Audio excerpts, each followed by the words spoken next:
Today, I had the pleasure of speaking with Gina, Chief of Staff at Trust Machines.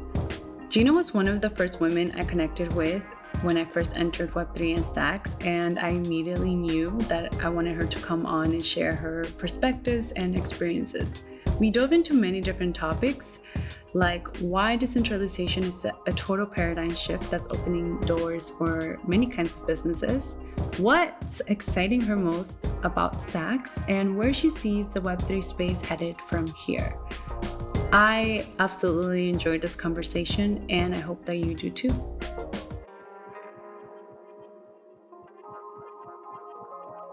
Hi, Gina. How are you? Welcome to Unraveling Crypto.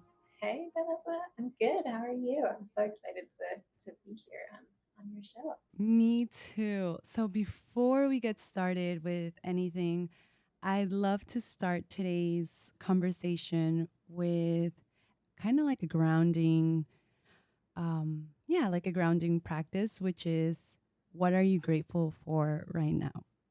Oh, I love that. Um, I am grateful for my colleagues who help me get through every day and keep things really exciting at work. I'm grateful for my family, friends, partner, and a puppy that joined our lives about a month ago. Oh my God, that's adorable. I'm grateful for the opportunity to be able to connect with incredible humans like you. And I've been so excited for this conversation because just a little background. When I first came into the space, I entered through the ecosystem of Stacks, and there weren't a lot of women that I was connected with yet, but you definitely were one of them that I followed, and I'm like, oh my God, I thought you are super cool. And we somehow connected via like Twitter DMs, and you were like, yeah, let's hop on a call, let's chat. And I'm like, oh my God, this is incredible. And then we had a conversation, and I absolutely just loved how we connected. And yeah, I just wanted to just say how much I appreciate you and all of the connections and conversations we've been having. Oh my gosh, totally. And honestly, it's been one of those things where I think over the past year, I think you were in the space you've been in a space I think for probably the majority of that past year. And I feel like that's been a time of making so many awesome connections, just like from stacks, from crypto, from this crazy space. Um, and honestly, like I was thrilled to see you on Twitter. Like I was so excited myself, and just seeing you also hopping into all these different like communities and participating. And I feel like you just went all in, and I've always admired that about you. And I'm really excited that you're sort of continuing this journey through this podcast. So I'm just really stoked to be here. Yeah, I mean, I think we'll get into it a little bit with like what we love and what we gain by being in this space. But before then, I'd love for you to share a little bit about you and your background, just so the community knows you a little bit more. Yeah, definitely. So I've been working in the sort of Stacks ecosystem and project for what's going on 5 years now. So really saw the project go from sort of the research and development phase to being this programming layer for smart contracts for Bitcoin. And it's just been incredible to see the evolution of the community throughout that time. And my role currently is chief of staff. I work at a company called Trust Machines, which is really focused on building the largest ecosystem of Bitcoin applications. And it's building on stacks and Bitcoin. And I've held a few different roles, I would say, in this space. And so I sort of joined back in the day in a role where I was excited to wear lots of different hats and, be at a company when it was less than 10 people and sort of see the growth from there. And so that's been quite a journey. And prior to that, I actually was in tech recruiting in New York City. And so I was working, I sort of had my own book of business where I had my own clients. I was also working with the candidates who I was placing in some jobs, and it was mostly sort of DevOps and security and that type of engineering. And I was working with startups to sort of 500-person companies or larger. So, have you always been in tech? Has Um, that always been calling you? Yeah, so I haven't always been the most technically inclined person, but my career working has always been sort of in the tech realm. But I think that there's so many other skill sets that are just needed in this space. I think tech has always just been really intriguing, fascinating to me, right? It's something where I'm like, these are all really cool problems to be solving, really incredibly smart people that are working on them and in this space. And I think that's something that's always drawn me to it and drawn my curiosity for it as well. And so I guess I've been fortunate to be able to leverage. I mean, I went to school for like psychology and human development, which is pretty different. But I think that all of those skill sets are just needed to build businesses, right, and build ecosystems. So um, yeah, that's how I landed here. Okay, so before we dive in, I'd love to ask you, what's your superpower? So that thing that comes easiest to you and it's like effortless. Yeah, that's a good question. I think that I really enjoy collaborating with others and just sort of like being able to condense some of the information at hand and sort of like know what next steps might need to happen from there in order to proceed. I would say that I'm definitely one of the sort of like I'm a doer. Like I do a lot of execution type work. Um, I enjoy things along the lines of like project management, but I also enjoy just having like a very since I've seen different parts of businesses um, and a number of different like projects and sort of helps lead certain projects, I think it also just gives me a bit of a 360 perspective that I like to be able to apply in certain situations and be like, oh, have you thought of this or have you connected with these people who are also thinking of something similar? So I guess to condense it, it's like connecting the dots and then also like executing to the next step because I just want to sort of like impatiently move forward, but excitedly, I would say. That's powerful, making moves essentially. So, what got you into Web3? Like, what drew your attention to enter the space and even like without getting a job or just in general? Yeah, so I really did jump into it sort of day one by taking a job in the space.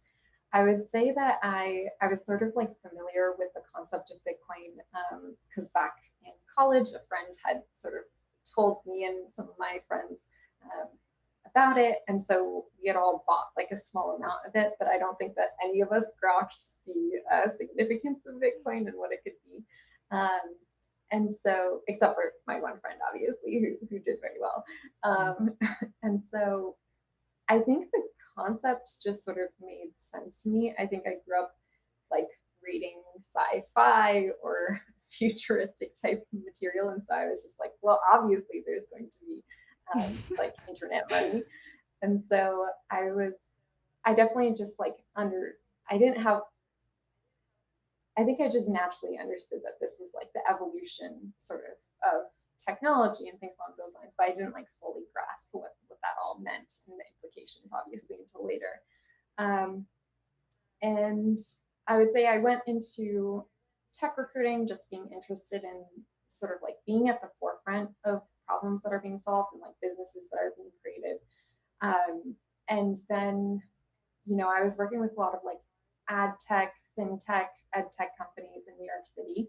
And I think that it was just interesting that you were sort of pitching similar problems or like similar spaces to talented folks. And, definitely a lot of engineers just want to be working on like really cool problems. And so um, I think that was the thing that really stuck out to me. I saw um, the project sort of listed on like Angel List, and I was just the sort of tagline at the time was creating a decentralized internet, and that was something where I was like, okay, they're trying to create a new sort of system, but reusing existing infrastructure in ways that made sense.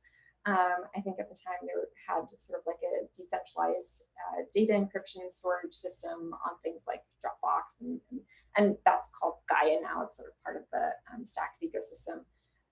And so there are some of these ideas that were floating around in terms of the early potential, and they were sort of building on Bitcoin. So again, sort of reusing existing infrastructure and not trying to do like too many things at once, but doing sort of one thing well in terms of adding new functionality sort of to the Bitcoin blockchain. Um, and that was just really intriguing to me. I was like, that seems like the future. It's one of those moments where you're like, okay, this is gonna sort of or has the potential to change the world. It was super early back then, but I could sort of see that it would be something pretty groundbreaking, and I guess I just wanted to be part of that in any capacity that I could. And so I think I pitched the job a little bit in terms of being like, well, I can do a lot of things, and I'm happy to help out. And I guess after sort of being in touch with Munib, and yeah, just getting to know more members of the team, I ended up starting to work with the project a year after I originally found out about it. So it was definitely not necessarily the most straightforward journey, but it was pretty seamless.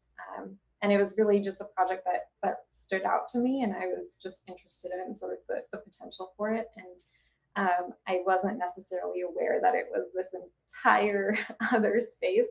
I think it shows Yeah. that you don't necessarily have to be full degen to get into it, right? You can sort of evolve and build that skill set over time. So yeah. So I think that right now there's a lot of buzzwords, and of course, decentralization is one of them. Can you share with us why it's such a big word right now and why it's actually important? Sure. So decentralization really just refers to distributing the sort of like power and control of a system, I think, more to its members. So we're really used to the like Googles and Facebooks of the world where you just sort of create an account and your data is naturally owned by that company, right? We're used to our financial systems really being set up in this way where you just log into a service, you keep all your money in sort of the bank, and you let them really profit off of it as compared to you doing that active engagement, depending on who you are. And so I think that decentralization is sort of a paradigm shift. It's saying, okay, we've been able to see a number of different companies in this sort of like Web 1, Web 2 worlds, but what types of business models can be created when you have this more direct interaction with users, when you have users participating in sort of like the, the creation, the control, the future direction of a project or a business, participating in different kinds of business models and like how that ownership is represented. I feel like I'm getting a little bit rambly here, but I think that it's essentially like a shift away from one type of business, and it's like opening the door to a fully new other type of business. And just with any kind of shift of that nature, you're presented with so much more opportunity and just like surface area for imagination and creation, as compared to what's out there. And so I think that's just like a inherently exciting space to be in. Definitely. And I mean, that's one of the things that I always say to everyone that like why why are you in crypto or web3 and I'm just like this it's just a whole new world and we get to build it and shape it. So tell me, okay, if you're able to share with me like for somebody that's really new and doesn't know much about Bitcoin, like what is the difference between Bitcoin and stacks?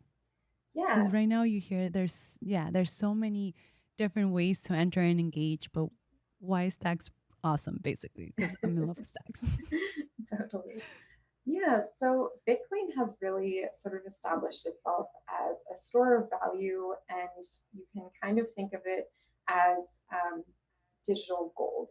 I think the digital gold analogy is interesting because you immediately get a picture of like a chunk of gold, right? But at the same time, I think it's interesting because there's not that many countries that are sort of like on directly like the gold standard or things like that. Like it's kind of a dated metaphor in a way. Mhm. How I really think about it is, Bitcoin is a protocol with a very sort of like exact um, distribution schedule and very controlled parameters in terms of essentially like changes that can be made, and really a community that also defends it and says, Bitcoin is ultimately this amazing sort of like settlement layer, this store of value. It's something that is fully really owned and operated by the people. So, folks across the world just like are able to opt into this alternate system and trade and transfer value and um, hold their value. And it provides optionality for folks in a world where a lot of choices are sort of given to governments and are under a select group of people's control, right? And so I think that Bitcoin is just something that provides like an alternate railway and highway and infrastructure to operate with and be able to say, hey, I want to send money to someone halfway across the world. I don't necessarily need someone's permission. I can actually do that, and gives folks that option, which is kind of crazy that it's like 2022 and that's such a groundbreaking thing. I feel like it would have happened Yeah. years ago in a way. But at the same Right. time, we're still so early when it comes to Bitcoin. Um, and so that's what Bitcoin is. It's really to me this like very secure, like bedrock. It's very predictable. You're able to rely on it. You know that your transactions are going to go through, um, and you know that it's going to hold value to some extent. If you're doing a trade, even if it's just for a very quick amount of time, and you just need to, trade back into a specific currency. I think at that level. And obviously, it has volatility too. It's like a new asset. And I think that that's quite natural for a new kind of asset like Bitcoin. Um, and so that's Bitcoin. And I think that, if you're trying to create these new railways, then there comes a question of like, how many can you ultimately support? I think that Bitcoin's has been created through a bunch of different people essentially like securing the network by also putting a Hmm. lot of electrical energy into securing Bitcoin, right? And so Yep. it's been able to essentially get to this place over the years where it is very secure, it is very reliable. Like no one can sort of hack the network. It's incredibly durable at this point, and it's incredibly battle tested.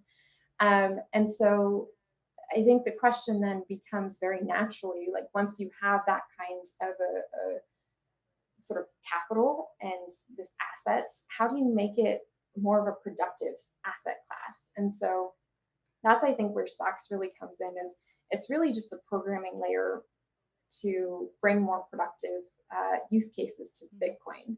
And so it really wants to tap into um, the close to $1 trillion of Bitcoin capital and be able to say, okay, here we have the very basic underlying infrastructure. How do we do more interesting things in the financial realm? How do we also do more Mhm. interesting things in the user, uh, just in terms of like other types of consumer apps and experiences? We're super early with all the applications that we've seen in just like what is called Web3 generally, but there's a lot of different businesses and use cases that have been scratching the surface of like what's possible. And so, Yeah. in Ethereum, we've seen roughly $500 billion worth of value created in the applications, the smart contracts. at the sort of layer above, and then $500 billion in the equivalent underlying network as well. And so that's something where it's like sort of a natural question is, okay, if Bitcoin is sort of the one um, alternate railway that I think is going to get the most use, is going to be most relied upon for a long time to come. How do you then use that as a more, how do you do additional things with that, right? Like that's an incredible Yeah. potential. And I think that there's this concept of ultimately using Bitcoin as a settlement layer and being able to have more transactions that are sort of like hashed back to Bitcoin and sort of secured by the Bitcoin network, right? And so that's Yeah. what Stacks really unlocks for Bitcoin. And um, yeah, I feel like there's there's often just an idea that anything that's like built in Web3 is ultimately going to settle back to Bitcoin because it's just like the one chain that really rules them all in the markets and by users, community, all the above. Yeah. I mean, thank you, because that was an incredible explanation. And I think we're going to take away, I'm going to like re listen to this and be able to explain and share this in a succinct way as well. But what is, for example, like, what do you love most about Stacks right now? What is exciting you? Yeah, I think it's interesting because I don't know if my answer is definitely. I think it's always been like the people that are working both on it and in this space, right? Like I joined a while ago, but it was just incredible to work with the team that was doing like doing its diligence, I think, in creating sort of like this additional infrastructure layer and solving these like really hard problems that people haven't necessarily solved before, right? Like it's all kind of new territory. And so Mhm. that was really amazing to be in that environment back in the day. And like to this day, I still get like more and more excited when I see all the incredible founders that are in this space and like it's honestly just a collective journey, right? Like we're all in it together. And there's like no better company that I'd rather be in it with. I do think that we can obviously get more folks sort of into the ecosystem and hopefully the party just gets bigger. But it's one of those things where I am like constantly in awe of just like the creativity and brilliance of the folks that are in the Stacks ecosystem and community. And that's what definitely um, keeps me chugging. Yeah, I mean, I have to say that coming into the Stacks ecosystem and feeling the warmth and being welcomed. And when I came in, I really had zero knowledge in a lot of things. And it feels great to be a part of a community that shares so much and that is like supporting you and like rooting for you, because I think that we got so used to sometimes like I say in the real world where there's a little bit of like animosity sometimes with your colleagues and coworkers, or like even just anything that happens like in your day to day. Sometimes you don't feel like it, unless you're like with your tight knit group, but it doesn't like everyone here is just nice, and you post something or you share a tweet or you're sharing what you're building and everyone is so supportive. And that's new. I feel like that's something that I haven't felt in a really long time.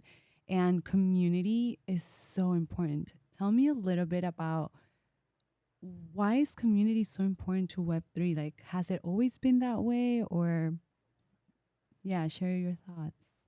Yeah, so I think that community is so important because at the end of the day, like if you are creating sort of a decentralized system, which ultimately means like a system that's sort of owned collectively by the people that are participating, um, like the fabric of that community is going to make a big difference, right? I think the sort of goals, the long-term vision, like that is the thing that is going to really drive progress. And so I think that, you know, Dax is still small compared to a lot of communities, but at the same time, it has so many folks who are really in it just for the future vision and who are like, this is a 10, 20-year game. It's we're on that time scale as compared to anything that is sort of more short-lived than that. And so I think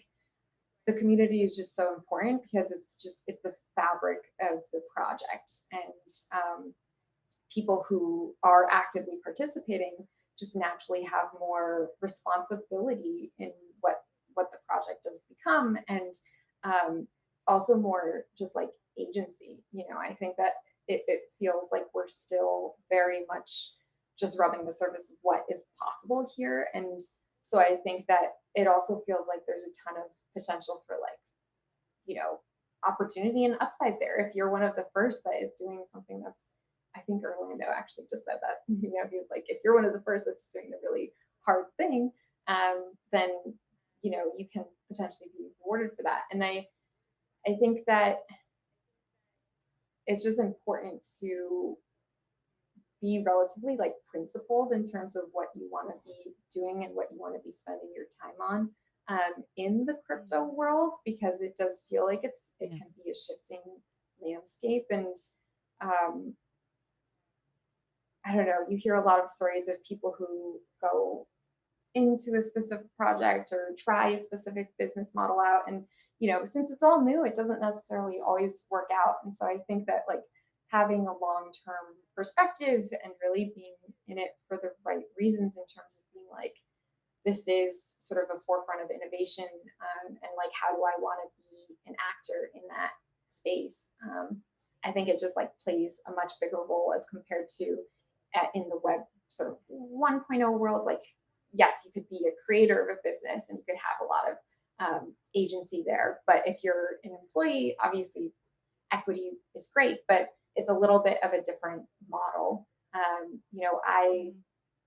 have been in the space, and I've watched, a lot of folks who have ultimately are running companies now, or are, doing awesome things and starting podcasts. And so I think that's almost like a given. It's like, if you're, participating and if you're doing really cool things, then it's also going to sort of be noticed by the community. It's going to be celebrated, and that can lead on to big things. Yeah, hopefully that answered the question.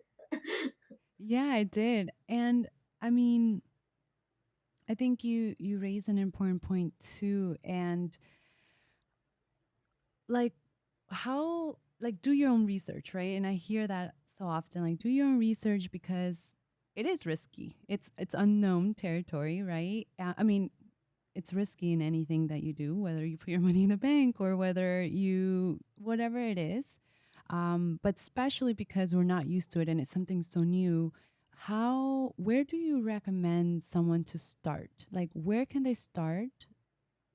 Like, a better question could also be like, what do they need to know as foundation? Like, what, you don't need to know every little detail, or you don't need to be technical, but what is something that is important for you to know and learn and kind of take responsibility for that? Yeah. Um, well, I do think that it's important that people just sort of start by learning about really the first blockchain that brought all of this innovation to us, right? Like, I do think that everyone should sort of start with Bitcoin and start by reading the Bitcoin white paper, and um, you know, really branch out from there. And I don't think it's necessarily something where folks should start to um, you're not necessarily going to be going to GitHub and reading the code, but like understanding sort of the things that are also important to that community, or like how it's evolved, I think is another thing that can be an interesting thing to look at and look for. And there's like a ton of literature, a ton of resources online where you can find it, and like a ton of great book recommendations too. And so I think um, just starting with those things is really important. And then um, beyond that, just sort of also seeing what's real, like seeing what has traction, seeing what is sort of delivering upon its promises, like testing out products yourself and like hopping into Discord, seeing how the community interacts, seeing, what is being built there. I think sort of like being able to do that own diligence, and like going through the Mhm. process is probably one of the best exercises that one can do to get started. Yeah. And what about, like, what are the areas of growth that not even just stacks, but in general, Web3 and crypto, or what is lacking still? Yeah, I think one thing that is can sometimes be hard to reconcile is the fact that like with Web3 and crypto, it does have a financial aspect to it, which I think is part of the groundbreaking thing, right? Like the fact that people can sort of like be owners in a way of a protocol and participate in that way. And also with like new types of businesses and art and creative projects just like that. um, so I think it's almost like a double-edged sword because it's something where, you know, no one wants to be the person who's like, well, I'm sure there are people out there, but like it, you don't necessarily want to be going and like shilling a project based on potential monetary gains. And I think that that's like what crypto has a bad rap for, right? Is like so many people do look at it for the financial sort of like upside. And I think that there's things that, obviously, if you're in this space, then you might have a portfolio that's like somewhat allocated to Bitcoin and some other tokens. And I think that that's like an important part of also participating in the network, right? You're sort of like saying, okay, like I'm going to actually just hold a little bit of Bitcoin and like become a Bitcoiner and then like branch out from there. Um, but at the same time, I just think that like more use cases that are a little bit less flash in the pan are going to be the things that like are the whole world can sort of champion. I think that Bitcoin in itself obviously offers like a very specific need and function within the space, and it is a financial product, right? And we should be straightforward about that. But when it comes to the other projects out there, I just think it's one of those things that can be a little bit distracting. Um, Mm, and so I don't necessarily know what the line is there because I think on one side, obviously, you want folks to be interested and money can be interesting for sure. But at the same time, I just I think that there's so much more to it than just like straight up money and financial gains. And like obviously it's part of it, but it doesn't have to be the whole for story. sure. I don't know. I think that Yeah. just I like mean, go ahead. Sorry. no, yeah, yeah. Well, two things actually. One, what is shilling? Because a lot of people don't know the lingo yet. So, what is shilling? Yeah, so shilling is just sort of like trying to talk about a project and sort of make the value of your holdings in the project go up by essentially like evangelizing it. Um, and I think, you know, there's a fine line because there's a lot of folks that are just excited about something and they're, even when it comes to stacks, there's a whole meme like stacks to 100 on Twitter. And like, I think that they can be sort of these fun things, but at the same time, if that's the one characteristic of the space that people from the outside are looking in at and they're just like, who are these people that are just obsessed with like number go up? And Hmm.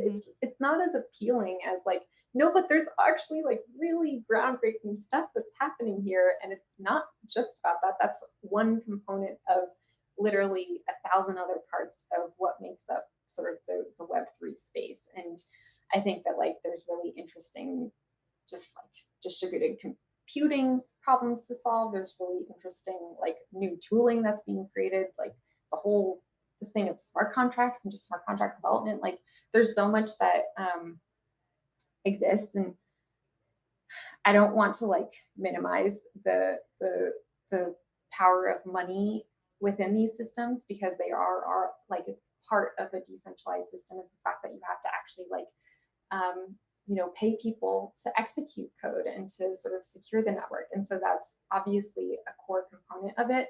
But just because that is sort of part of the infrastructure and just because you can do all these cool things that can also redistribute money in all different sorts of new ways doesn't make money the most interesting thing. I think that there's still so much more about like, no, this is literally the next wave of computing that we're talking about. It's not just a flash in the pan. Like, we should take this pretty seriously. And I want it to be really interesting and intriguing to folks that are, um, yeah, that are hesitant about anything that just sort of seems a little bit flashy. Yeah. I mean, thank you for sharing that because I think that many people that are new to the space or are curious about crypto, they don't know what's beyond the investment or the financial reasons. And I came into the space, of course, because I'm like, oh yeah, I want to know, I want to know more. I want to make wealth. I want to be make smarter investments. And um, I found out that it's like a whole new world. It's just it goes beyond just that, and that's I believe one of the things that I've taken away mainly from the space. It's like it's not just about money, and naturally the money will come, but like it's not really just about that. So I think that's really important to highlight. And okay, so what do you do outside of work? Like in terms of like what are you doing in the space outside of work, or has work been kind of consuming? Yeah, I would say that work has been relatively consuming. I do, I guess one of the things that I have done and that I still do are these like small stacker chats where it's like a weekly interview with Manip, who's the Stacks founder. So you should tune into them if you're interested in Stacks. But at Those one are point, great, by the way. thanks. At one point, I was doing more interviews with founders, and that's one thing that I would like to get more into, is because like there are just so many really cool ideas and like things that people are working on that it feels like it's almost in like behind the scenes a little bit, which I think is like totally fair for people who are just exploring new ideas. Um, at the same time, I think that like one of the core benefits of the community that we're in is just the fact that it like does sort of work in public to some extent, and like that all of this, a lot of this tech is like open source and anyone can contribute to it. And so I think, you know, one of the things that I endeavored to do in the months moving forward is just being able to like highlight some of that. And if it's either in like a YouTube chat or like more just like public, um, Mm. yeah, just more on like a public platform. Otherwise, I just feel like there's so much going on that is not getting the love that I think it deserves. And so it's just like, I think that's one of the things that I also especially love that you're doing this kind of podcast, because it just gets more um, excitement for some of the movement that we see in the space. And I think there's so many amazing people to highlight. Um, yeah. Yeah.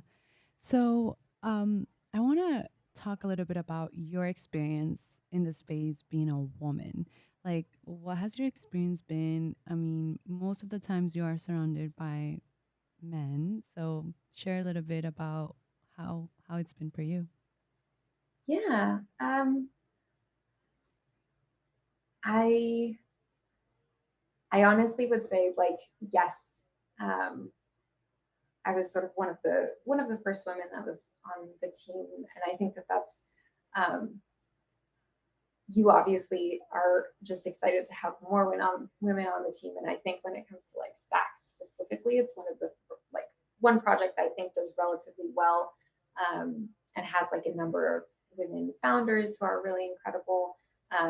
And I think that the biggest thing is just like, I don't know, when I was coming into this space, first of all, the team was like incredibly humble, like no ego, just super approachable. And that makes just like all the difference. And I think that that has like continued to sort of be the case with the community, just in like the general vibe. It's super approachable. Everyone's also like always open to answering questions if it's someone on the hero team or trust machines or Freaker, all of our community like champions. Um, Yeah. and I think that there's also like a number of women that have been in the space, and you know that you can sort of take on as a mentor, even if you're not necessarily like super tight with them. And folks like Melsom or Brittany Lachlan, she's in the Stacks ecosystem. Catherine Wu. There's just like a number of women that have created like Twitter followings, are not Mhm. afraid to engage with the community. And I think like it was cool to sort of look up to them in a way, even if from Yeah. somewhat afar. Um, and I think at this point, yeah, there's a lot more women that I look up to at Trust Machines. We now have Rena Shaw, who joined us as head of strategy and operations, and like it's just incredible to work with more um, women who are just like super badass and great at what they do. I Yeah. love that. Yeah, So, can we haven't spoken too much about trust machines, but what is trust machines and like what are you guys doing? yeah. So Trust Machines is really focused on building the largest ecosystem of Bitcoin applications, and using Stacks and Stacks tooling to sort of unlock some of those experiences for consumers. And so the focus is on building applications. It's not the best analogy, but some people say it's similar to like almost like a consensus model, but for Bitcoin and Stacks. And so it's just working on a number of different applications at once, almost like a game studio model, where there's a number of projects that are in development. One of them is sort of a decentralized or a under collateralized Bitcoin lending application called zestprotocol.com. Another one that's in development is a sort of like a Web3 Discord killer. So sort of like a social platform, and where DAOs can communicate and collaborate. And that's console.xyz. And there's a number of other applications that are in development. And then the other sort of side of the business is that we're also contributing to the underlying infrastructure, as sort of needed to unlock those application experiences. So, also hiring folks to contribute to the open source Stacks blockchain, and hiring across all fronts. Yeah, I mean, that's one of the things that I always tell my friends. I'm like, there's so much room for you to be like, whether you need a job or whether you're curious and you want to just so much. And skills are transferable. So as long as you are like eager and ready to learn and I mean, get to know the space, of course. Yeah, no, totally. I would say like So, there's so many companies that are hiring right now, and they need all mhm, sorts of skill sets for sure. yeah. Well, we're wrapping up, but before we go, I would love for you to share any insights for women or in general anyone. How can they come into the space and feel confident and feel safe in being here, whether it's financially or just investing their energy and time? Yeah. Um, I really think that we're in this position where we're sort of like at this evolution of computing, evolution of business models, and that's like a really incredible time to be like. I think it's like equivalent to being in the early sort of 90s when people were like, we don't really know what to do with this internet thing, but we're gonna see what we can do. And I think that we're sort of in that space when it comes to what's possible with sort of like Bitcoin and building on blockchains. And I think that just is like a really incredible opportunity. It feels like we're really at the forefront of the future. And I think it's just worth like dipping your toes into. I think it's also something where it's like you don't necessarily need to like whip out your credit card and like buy a ton of different assets, but by checking out different types of projects and communities and sort of like seeing what they're up to, and really hopping into like the Discord channels, the Telegram channels, and like getting to know the community a little bit better, and just also like getting to see. There's also a ton of like Twitter spaces and things like that where people are just super approachable and like excited to talk about their projects. And I think it's really about just leading with your own curiosity in terms of like there's Hmm. I think something for everyone in Web3, right? Like there's Yeah. there's all sorts of different projects that are being worked on, and all sorts of builders that are creating. And a lot of them like to do it in public. And so that's one thing that's like a ton of accessibility as compared to maybe other um, industries. And it's also like, I would say, a lot more approachable to just like DM people and hop on a call and be like, Mm-hmm.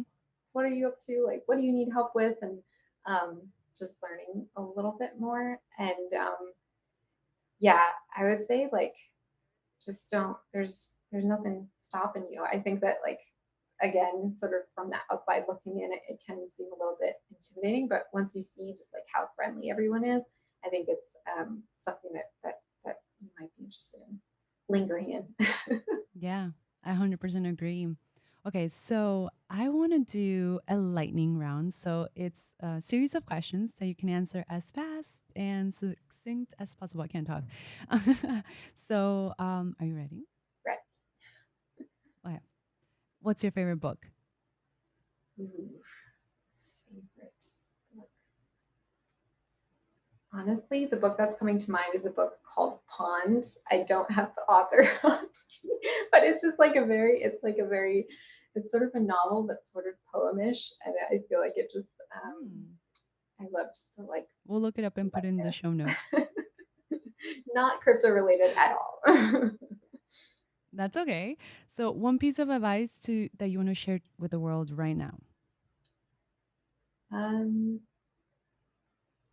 I think just hopping into things and if you're really interested in like a specific job or a specific community, like just being an active part of that and like doing like DMing the random stranger that you're like, you might not respond to this, but like just sort of doing the practice of um, connecting in a way that feels comfortable for you, I feel like is a great thing to do. Your go to drink, Negroni. your favorite place on earth. Favorite place on earth. I spent a couple weeks in the Andes Mountains in Peru, and um, I do love the Andes Mountains. It was incredibly beautiful. And what do you love most about yourself right now? Ooh, um, I think my um, I think I have a decent amount of determination and grit, and I appreciate that Mm, about myself right now. yes, I love that. So, where can people connect with you or where can they hang out with you? I am on Twitter. I'm at Gina underscore Abrams. And yeah, what's the one thing that you love the most about yourself right now? Ooh, oh, thank you. I would say my doer type of mentality. Like, an idea comes and I'm like, I'm going to do it and I'll find a way to do it. So, yeah, I love that about myself right now. Gina, it's been an absolute pleasure chatting with you. Like always, I really appreciate you taking the time and sharing so much. This was a juicy conversation. Thank you so much for having me on the podcast. I'm so excited for its premiere and to listen to all the other episodes and guests that you have on. It's going to be amazing. Awesome. I hope you have a beautiful day, and we'll be in touch soon. All right. Thank you so much.